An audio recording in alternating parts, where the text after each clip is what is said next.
season opener, and Cleveland was right back out on the practice field this morning. So is it perfect timing for Sanders? He got the start against the Panthers on Friday, playing into the third quarter. Sanders' final numbers, 14 of 23 for 138 yards with 2 touchdowns and no picks. And now that begs the question, how will the Browns handle their quarterback situation this week? New on SportsCenter, Kevin Stefanski talked about the state of his quarterbacks ahead of today's practice. Dylan can do some 11 on 11. Obviously, we're still mindful of his tightness in the hamstring. Kenny, not just yet 11 on 11, but both guys progressing well. I'm not there on the game itself. By Wednesday, Thursday, I'll have a better feel for the game and how we're going to handle that. I'm not going to get into reps. We're going to continue to mix these guys, and we are trying to be very intentional about our quarterback's development, and I'm really pleased with where both our young guys are, and I could say that about our entire rookie class. They're all working very hard. They're all taking coaching and understanding that this is a progression for them. All right, Dan Graziano and Sam Acho are here to talk a little bit more about this. Dan, what are you hearing about how Shedeur's performance against the Panthers is impacting his status going forward? Yeah, it's a positive data point, Christine. Obviously, there are quarterbacks that kind of do better when the lights come on, and it's a game situation. And if the Browns wondered that about Shedeur Sanders, then this past weekend answered it in a positive way. So you hear Kevin Stefanski talking about the quarterback depth chart there. He's being asked about it. He's talking about progression for the rookies, Shedeur Sanders and Dillon Gabriel. Shedeur Sanders got this opportunity because of injuries to Dillon Gabriel and Kenny Pickett, who have both been ahead of him on the depth chart this offseason.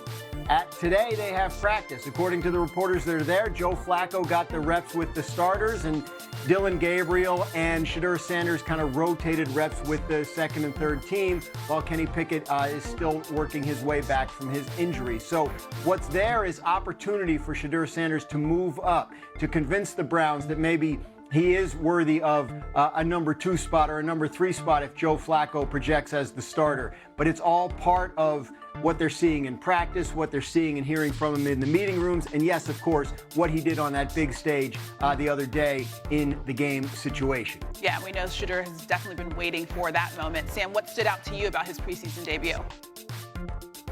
Shedeur Sanders looked like a veteran. He did not look like a rookie quarterback. What stood out to me was his presence not only in the pocket, but outside of the pocket. There was a play in the game, his first touchdown, where he rolled out to his left, a throw on the run, layered the ball over a defender in the end zone for a touchdown. That's a veteran type of play. The ball jumped off of the screen. You don't see that from rookies normally.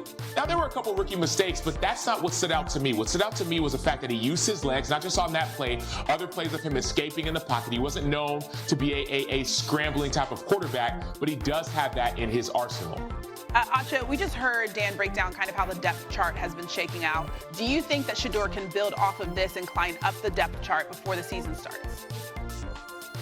Without a doubt, I think Shedeur could be the number 2 quarterback by the time the preseason ends. This is just one of maybe 30 different data points. 3 preseason games are bigger data points, but they are data points. You look at practices, the film room, meeting, how does somebody conduct themselves? But more than anything, it's how you perform on Sundays, or in this case, Saturdays. Game days matter, and Shedeur Sanders is playing. Other quarterbacks aren't, whether because of injury or otherwise. That's why he has a huge opportunity to be the number 2 quarterback on this roster. I think Joe Flacco is likely going to be the starter, but if Shedeur keeps on playing the way he plays, he'll be number 2. I don't think there's any doubt Cleveland's open to anything when it comes to this quarterback competition. They've been looking for the answer at the quarterback position for a quarter of a century now. If Shedeur Sanders continues to show those positive data points, then he has absolutely every opportunity to keep moving up and maybe at some point this season get a shot to be the starter in a regular season game. Yeah, it's been our favorite story of the offseason, trying to figure out what exactly the Browns were going to do at quarterback, so we'll see how that shakes out. Dan, Sam, thanks. That was made this weekend by Shedeur Sanders. He has earned the right to take more meaningful reps this week and play next week. And he did it by making throws like this. This is an NFL throw. It's a layered throw in a tight window. It's exactly what we saw in Colorado. Again, Mel Kiper amongst others. We liked him.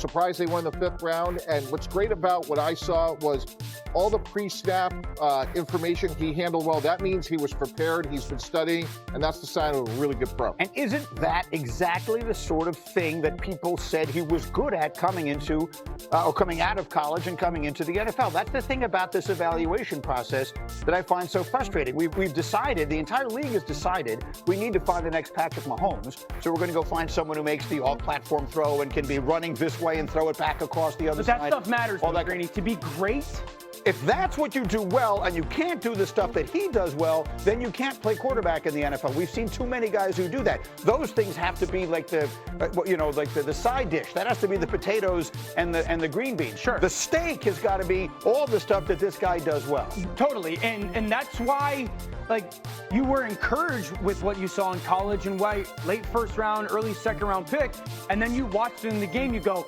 that's what it looked like. That's where you have to be so encouraged. I thought he played really fast. I love this clip on 3rd down.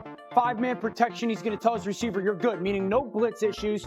The safeties are going to rotate. Shedeur has to hold that safety at the top of the screen for a fraction of a second, and then the ball has to come out right now because that window is going to condense with that drop-down safety. If he's a little bit later, that's an interception. It's a tipped ball. Receiver's going to the hospital. This is backed up in his own end zone. Again, tells his receiver, you're good. Don't worry about any blitz. It allows them to play faster so he knows what's going on.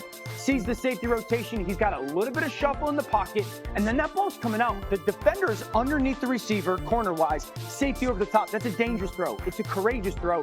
He drills it right in that in-breaking route. And then the second touchdown is my favorite. He's got a shuffle in the pocket, and he has to see a double post. He sees the safety take the inside post. The outside post is the throw. I love how quick it happens, and then it remains a passer. There were times in school, more often than not, I would argue, that he would run around and try to do something that athletically I would say that's not necessarily the strength of your game. So that last clip to me tells me there's a development, an evolution. I thought he was fantastic. I totally agree. He should get meaningful, if not starting reps this week.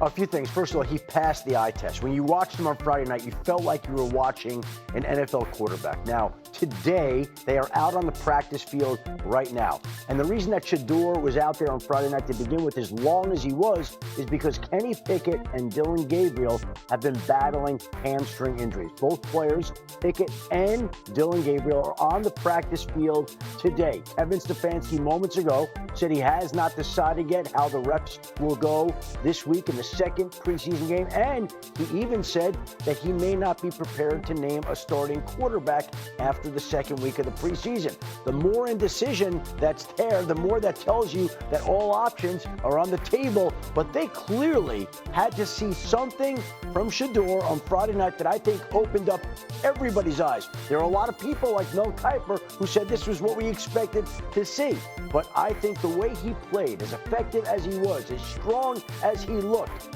has to make everybody reconsider things and say this guy's got a chance to play sooner than some people realize. Yeah, and nothing makes you healthier than when you see your competitor play as well as you did. So all of a sudden, Kenny Pickett and Dillon Gabriel feeling a little bit better. But look, if we were running the Browns guys, Kenny Pickett's on his 3rd team in 3 years, and I think we know where the ceiling is with him. I think Shedeur is so interesting because of his arm strength and his ability from the pocket. As you said, Greeny, his stake is really solid, and if I'm the Browns, I want to see more and more of it, and he's earned that. One of the reasons why I chose some of those clips was, for me, the communication that he showed.